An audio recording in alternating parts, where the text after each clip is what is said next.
Separately, in neighboring Syria, Turkey's president vowed to strangle a proposed American-trained force that could put thousands of Kurdish militia fighters near its southern border. On Martin Luther King's birthday, Americans reflected on the legacy of the civil rights leader.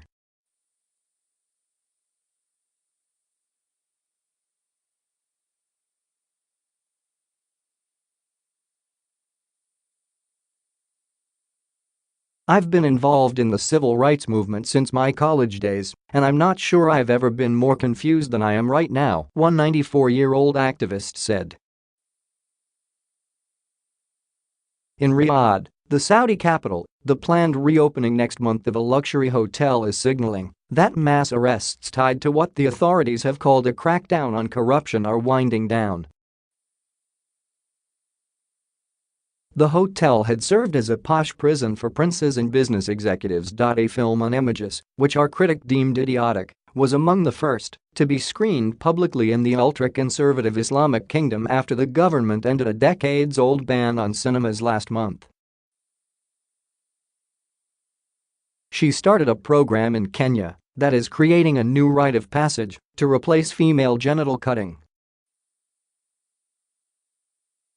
In 7 years, she has helped 50,000 girls avoid the agonizing and controversial ritual. Her work mirrors national and global trends. Rates of female genital cutting worldwide have fallen 14% in the last 30 years. Alexa, Google Assistant and other voice-based virtual assistants are everywhere. But what are we doing with them? Many people use assistants for just basic tasks, like getting the weather forecast or music. It's still a long way from the digital home envisioned by their makers. The Airbus A380, the world's largest passenger aircraft, may no longer be manufactured if its only major buyer, Emirates, does not order anymore. Greek lawmakers approved new austerity measures demanded by international creditors, including cuts to some family benefits and restrictions on trade unions. The collapse of Carillion, Britain's second-largest construction firm, has raised questions about the outsourcing of public services to private companies. 2019 might become the year a Chinese car maker will enter the U.S. market, possibly in partnership with Fiat Chrysler. Prime Minister Mariano Rajoy of Spain, above, has threatened to prolong his government's direct rule over Catalonia if separatist lawmakers try to allow Carles Puigdemont to run the region from exile. The New York Times' Mihai Tudose is Romania's second prime minister to resign in less than 7 months over a dispute with Liviu Dragnea, the powerful leader of the governing Social Democrats.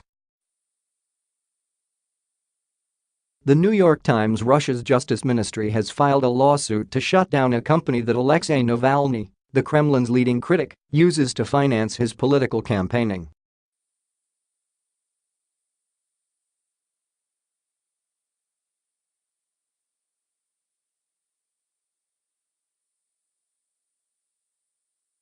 The motive was not immediately clear. The New York Times: many Iranians are suspicious of official accounts of suicides by some young men who had been imprisoned after recent protests. The New York Times: in a deadly shootout that transfixed Venezuela, security forces surrounded the hideout of a rebel band led by a rogue helicopter pilot who was once an action movie actor. The New York Times: in Denmark, about 1,000 adults and adolescents may face prosecution on child pornography charges for sharing video through Facebook of teenagers having sex. The New York Times: a California couple is accused of holding 13 of their children captive, some shackled to beds.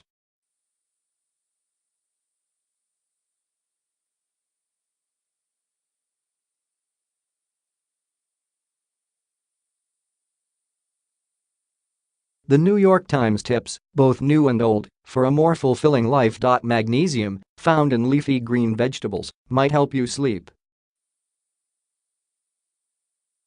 Here are 4 simple tips for working from home. Recipe of the day: if you're a fan of French cooking, you'll love Mark Bittman's chicken with vinegar. Our latest interactive looks back on the fraught events of 1968 and imagines, if there had been smartphones, the flurry of notifications that might have accompanied each twist and turn. A 910-carat diamond was discovered in Lesotho. Worth tens of millions of dollars, it is the 5th biggest gem-quality diamond ever found. A switch from the Cyrillic to Roman script is wildly popular in Kazakhstan, except for all those pesky apostrophes.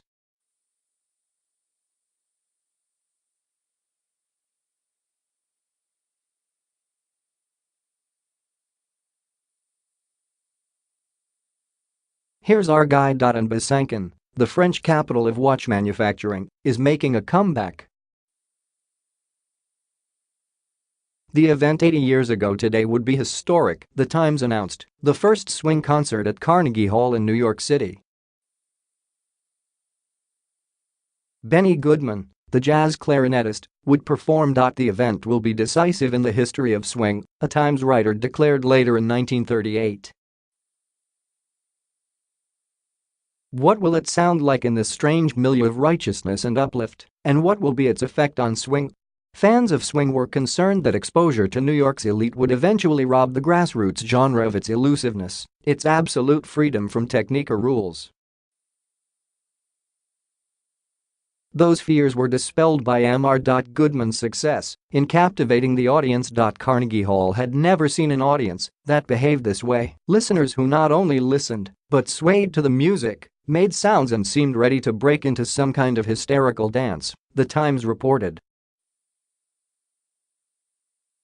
Above, Mr. Goodman at Carnegie Hall in 1982. Our critic found the music liberating in a dark era of totalitarian ideologies.